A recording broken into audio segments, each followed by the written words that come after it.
Good morning and welcome to GrainTV. It's August 2nd, 2012. I'm Logan Burgess. To my right is Cody Bills. Well, Cody, let's jump into fire tip here. Take a look at these live quotes. As we can see here, we have September delivered corn trading down 12 cents here in the early going. New crop corn down 12 even. Soybeans trading down 31 1/4 there on the old crop. November delivery beans trading down around 29 cents right now. We see wheat in Chicago down 18 1/2. Kansas City wheat down 16 here. The meats across the board are in the red here as well. Kind of a pullback in the grains right now. One interesting thing that you and I were talking about earlier is that December delivered corn contract now pretty firmly below $8 a bushel. What's kind of shaping up there from a technical aspect? Yeah, like you were saying, we traded over $8. That was kind of a fake breakout, it seems. Right. $8 was that trigger.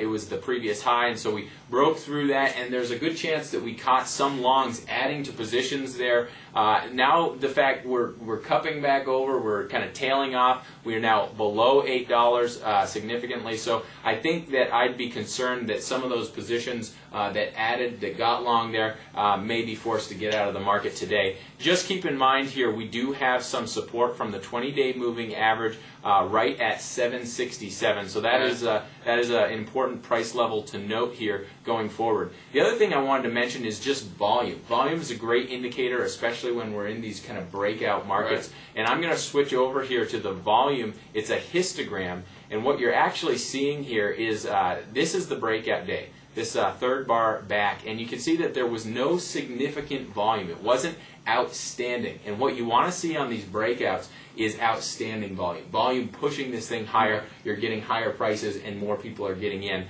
This is not the case, and so I kind of feel as though it's a fake out. We'll probably drift lower, could trigger some selling, but most likely I think we're going to be going sideways here into the WASDE report. Certainly. Well, kind of sticking on the corn front here, we did see a large sale made to Mexico here for the majority of that sale was 2012-13 crop. We actually had some reported as well for a 13-14. That was an exceptionally large sale, around 1.5 million tons there. So kind of a story there, catching some headlines this morning. We also had the export sales report. This sale wasn't reported in that. We'll see that next week. What were we looking at here, though, this week, Cody?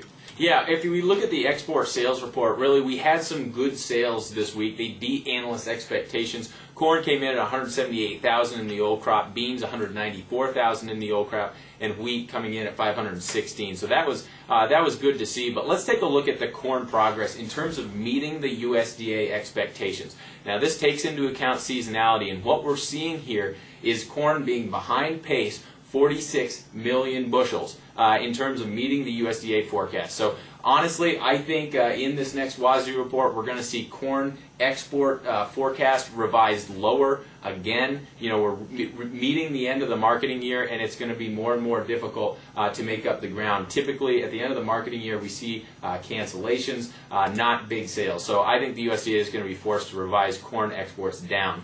If you look at beans, it's a different story here. We're ahead of pace 61 million bushels here. We had good sales again this week. So bottom line for beans, I think it's a completely different story. We're going to have to revise export sales higher for beans. Right, Cody. Well, a very important thing here to the export sales of soybeans is demand out of China. And this morning we did have a report that the Chinese have sold around 400,000 tons of beans out of state reserves. This is actually the largest quantity since 2010 here. Even with this here, do you think that you still believe the USDA will be upgrading that export expectation in WASDE? Yeah, absolutely. And here's why. Inspections are running ahead of pace. In the last 4 weeks, we've actually seen inspections be running red hot. Right. And I think that's the grain actually leaving the country. And so I think that we're really doing well. We're in a good position for soybeans. We see China auctioning them off, and that may affect beans here this morning. We are seeing beans trading down, but I don't think that's a long-term